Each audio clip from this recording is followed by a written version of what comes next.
कहा जाता है कि इस दुनिया में जिन्न, भूत या प्रेत अपनी अधूरी इच्छाओं को पूरा करने या फिर किसी इंतकाम की आग बुझाने के लिए बरसात की काली रातों में सुनसान रास्तों पर भटकते रहते हैं।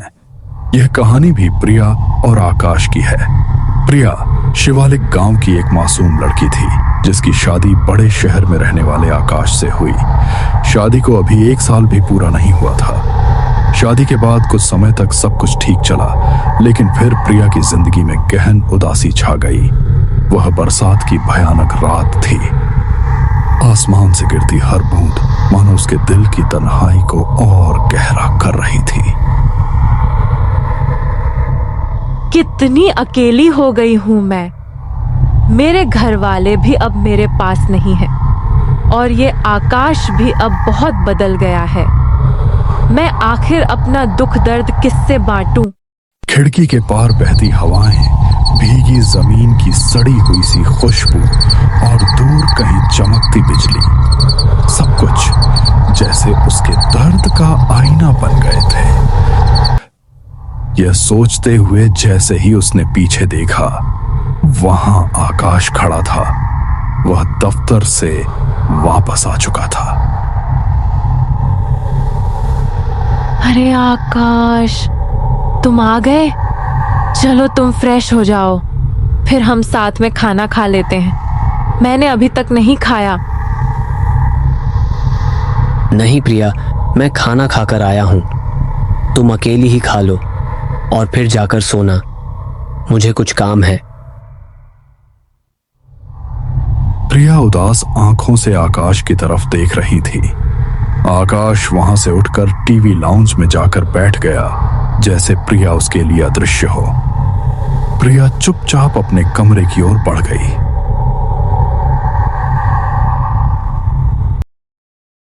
कमरे में पहुंचकर वह बिस्तर पर लेट गई, लेकिन उसके मन में अनगिनत ख्याल उमड़ने लगे।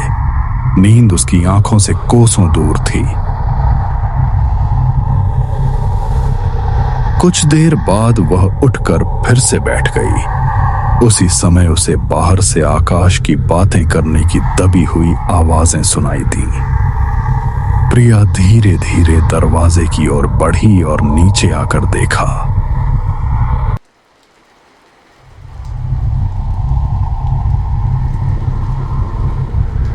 आकाश किसी लड़की से फोन पर फुसफुसाते हुए बात कर रहा था।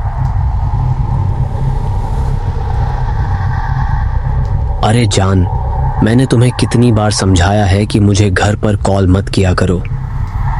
हम रोज पूरे दिन मिलते रहते हैं ना।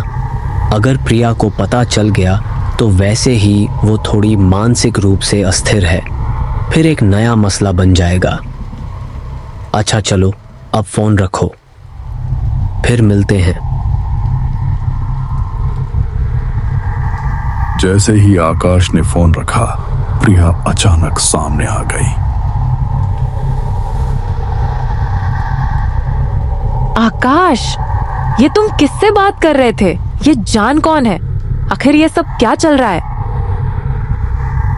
आकाश चौंक कर पीछे हटा।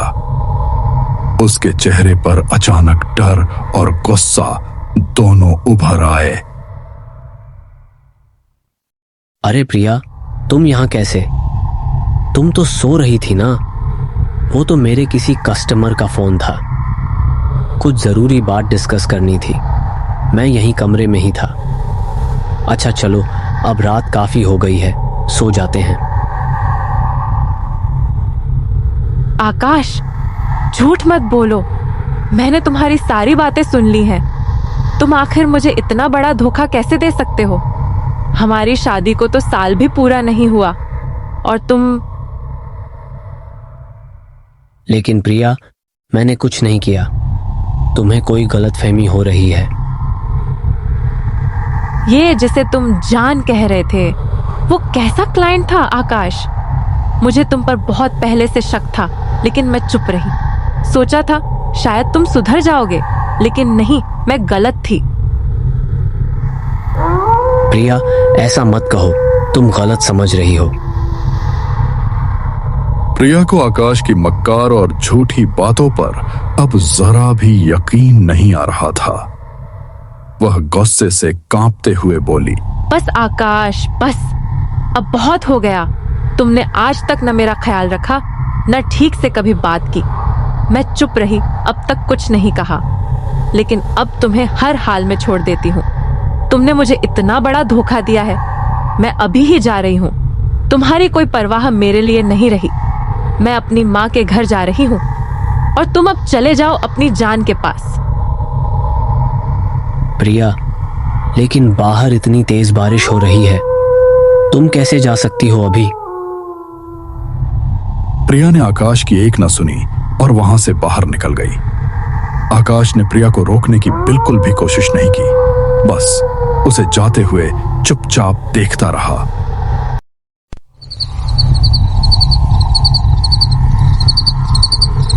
उस अंधेरी काली रात में आसमान गरज रहा था और तेज बारिश हो रही थी।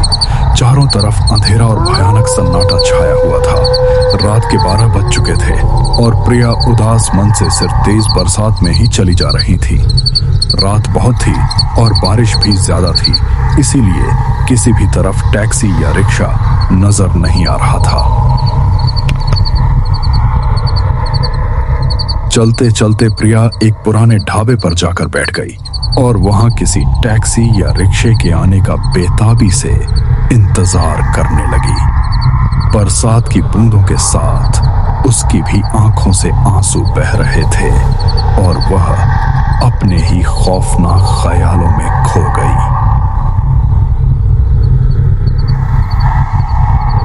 क्या मैंने अपना घर छोड़कर ठीक किया या गलत? मुझे इतनी काली रात में घर से अकेले नहीं निकलना चाहिए था। क्या मुझे आकाश को एक और मौका देना चाहिए था? क्या पता वो एक अच्छा इंसान बन जाता। लेकिन आकाश ने भी तो मुझे रोका ही नहीं।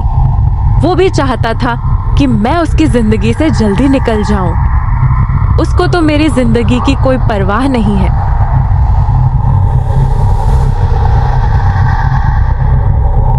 उस ढाबे वाले बूढ़े बाबा की नजर उस पर पड़ी और वो धीरे धीरे उसकी तरफ बढ़ते हुए पूछने लगा,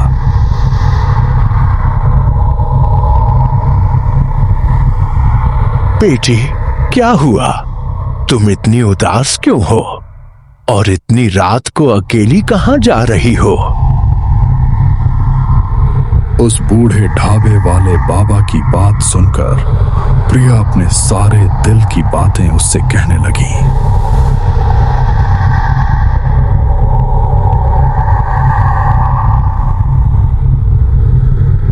बेटी, तुम्हारी बात का मुझे बहुत दुख है, लेकिन तुम्हें इस काली रात में इतनी तेज बारिश में अकेले नहीं निकलना चाहिए था। क्या तुम्हें मालूम नहीं कि इन रास्तों से जो भी अकेली औरत गई है वो इन सुनसान रास्तों के छलावे का शिकार बन गई है? तुम्हें नहीं निकलना चाहिए था। लेकिन बाबा, क्या मतलब छलावे में? आकाश तो इन बातों पर बिल्कुल भी यकीन नहीं करता था और मुझे अब हर हाल में अपनी माँ के घर जाना है, इसलिए मुझे अब भी जाना होगा। नहीं बेटी, छलावे होते हैं और इस काली बरसाती रात में भूत प्रेत छलावे घूमते रहते हैं तो उनका खतरा और भी ज्यादा होता है। इसलिए अभी मत जाओ, बारिश रुक जाए फिर चली जाना। नहीं चाचा, मैं नहीं रुक सकती। मुझे अभी जाना होगा। मेरी माँ भी परेशान हो रही होंगी और रास्ता भी बहुत लंबा है। मैं यहाँ और नहीं रुक सकती। मुझे अभी जाना ही होगा। अरे पगली, इतनी जिद मत कर। तुझे पता नहीं, ये रास्ता सिर्फ सुनसान नहीं है, ये मौत का रास्ता है। आज से ठीक 10 बरस पहले इसी रास्ते पर एक बारात गुजरी थी और आज तक उनका कोई नामो निशान नहीं मिला। ये रास्ते तुझे तेरी मां तक नहीं बल्कि सीधे यमराज के पास ले जाएंगे। मत जा। नहीं बाबा, अब और नहीं। मेरा सब कुछ लुट चुका है। अब मुझे किसी बात का डर नहीं। माँ का घर ही मेरा आखिरी सहारा है। आप चिंता मत कीजिए, मैं चली जाऊंगी। जय माता दी। प्रिया ने बाबा के लाख मना करने के बाद भी तेज बारिश में अपनी टूटी हुई चप्पलें संभाली और सड़क की ओर तेजी से कदम बढ़ा दिए। बूढ़ा बाबा वहीं खड़ा अपनी धूनी की धीमी आग को देखता रहा और उसके होंठ बुदबुदा रहे थे। जा रही है, शिकार बनने जा रही है।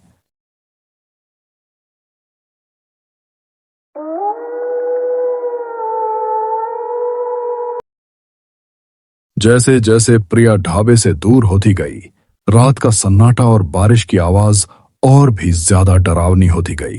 सड़क के दोनों ओर घने जंगल थे, जिनकी परछाइयां किसी विशालकाय राक्षस की तरह लग रही थीं।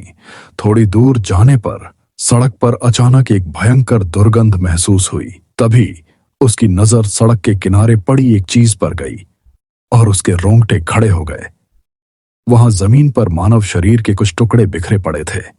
एक काली पड़ चुकी खोपड़ी, जिसकी खाली आंखें उसे घूर रही थीं, और कुछ टूटी हुई हड्डियां, मानो किसी ने उन्हें बेरहमी से नोचकर फेंक दिया हो। ये सब कंकाल के अवशेष थे। प्रिया की चीख उसके गले में ही घुट कर रह गई। उसका दिल तेजी से धड़कने लगा।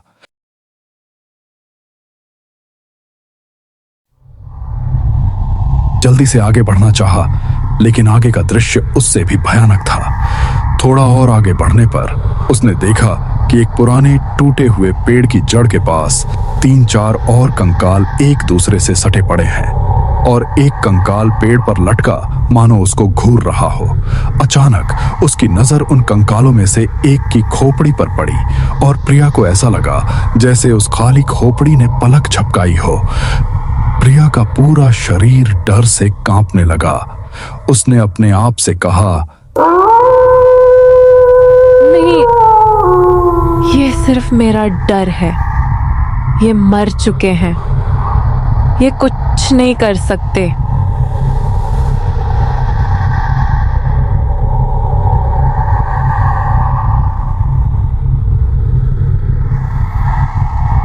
प्रिया ने कंकालों से दूर भागने की कोशिश की, लेकिन तभी उसे महसूस हुआ कि बारिश की तेज आवाज के बीच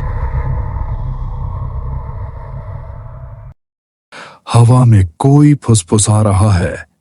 यह आवाज बहुत धीमी पर बहुत डरावनी थी। ऐसा लग रहा था मानो कोई उसके कान के एकदम पास आकर कह रहा हो, मत भागो, अब तुम यहीं रहोगी हमारे साथ। प्रिया ने पीछे मुड़कर देखा, लेकिन वहां कोई नहीं था, सिर्फ घने जंगल और कंकालों का भयानक मंजर। लेकिन फिर सड़क के बीचों बीच उसे एक आकृति दिखाई दी। एक औरत, बाल बिखरे हुए, चेहरा सफेद मोम जैसा, और उसकी आंखें काली गुफाओं जैसी गहरी थीं, जिनमें एक भयानक चमक थी। वह आकृति धीरे धीरे हवा में ऊपर उठने लगी। प्रिया समझ गई, यह कोई इंसान नहीं है, यह वही छलावा है जिसके बारे में ढाबे वाले बाबा ने चेतावनी दी थी। औरत की आवाज अब साफ सुनाई दे रही थी।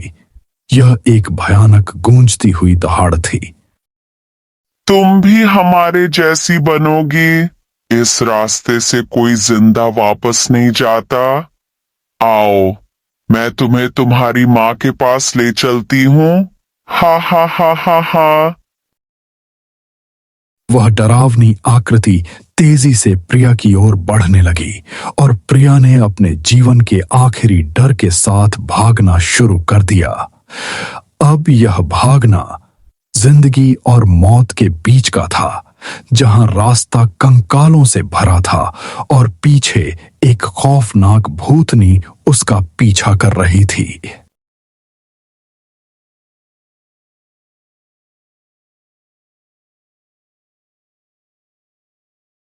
जैसे ही वह तेजी से भागी, सड़क अचानक घुमावदार हो गई। प्रिया बिना रुके उस घुमाव पर मुड़ी और वहां उसे एक अजीब सा एहसास हुआ। उसने चुड़ैल की सरहद पार कर ली थी। चुड़ैल भाग जा मेरे पीछे से, मैं तुझे मार डालूंगी। मेरा पीछा करना बंद कर दे। जय बजरंग बली, जय बजरंग बली।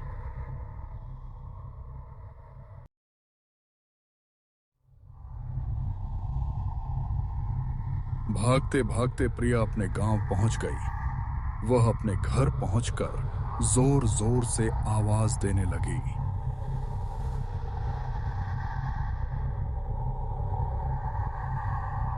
दरवाजा खोलो माँ, जल्दी दरवाजा खोलो।